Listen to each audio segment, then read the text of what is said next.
Praise the Lord. கிறிஸ்துவுக்குள் பிரியமான சகோதர சகோதரிகளே, இன்றைக்கும் உங்களுடைய வாழ்க்கையில் பெருக்கத்தை தடுக்க முடியாது. வாழ்க்கையில் இதுவரையிலும் என்ன பெருக்கம் இல்லாமல் இருந்ததோ அந்த பெருக்கத்தை தடுக்க முடியாது.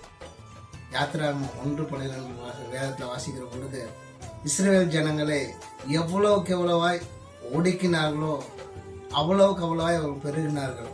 இன்னைக்கும் நீங்கள் வேலை செய்கிற ஸ்தலங்களில் உங்களை ஒடுக்க நினைக்கலாம், அதே இடத்துல தான் நீங்கள் பெருகுவீங்க. குடும்ப பொருளாதாரத்தில் நீங்கள் பெருகுவீங்க.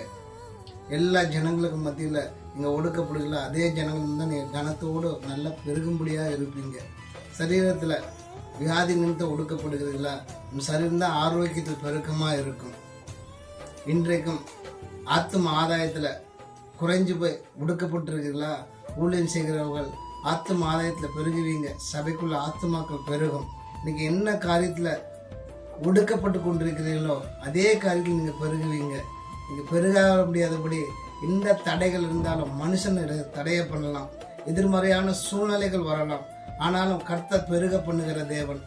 வெறும் 70 பேராக இஸ்ரவேல் ஜனங்கள் எகிப்துக்கு போனாங்க. ஆனால் 6 லட்சத்துக்கு மேலாக ஜனங்களை பெருக வைத்த தேவன் இன்றைக்கும் திருமண வாழ்க்கையில பிள்ளை இல்லாம எங்கள் சந்ததி அழிமோன்னு இருக்கிறீங்களா? உங்க குடும்பத்துல தான் அநேக பிள்ளை செல்வத்தை கொடுத்து உங்க சந்ததியை கர்த்தர் பெருகும்படியாக செய்வார். ஜெபிப்போமா? மகா பரிசுத்தம் இருக்கும் கிருபை நிறைந்த சர்வ வல்லமுள்ள தேவனே, அப்பா, இது ஆண்டவரே, எங்க ஒடுக்கப்படுகிறோமோ அதே இடத்துல நீங்கள் பெருக செய்கிற தேவன் ஆண்டவரே. ஆமாண்டவரே, வாக்குத்தத்தம் செய்திருக்கிற ஆண்டவரே, அவர்கள் எவ்வளவுக்கு எவ்வளவு ஒடுக்கினார்களோ அவ்வளவுக்கு அவ்வளவு அவர்கள் பெருகினார்கள் என்று இன்றைக்கு எந்தெந்த ஸ்தலங்கள்ல இந்த பிள்ளைகள் ஒடுக்கப்படுகிறார்களோ அதே ஸ்தலங்கள்ல பெருகும்படியா இருக்கட்டும். இயேசு கிறிஸ்துவின் அதிகாரமுள்ள நாமத்தினால் ஜெபம் ஜீவனுள்ள நல்ல பிதாவே.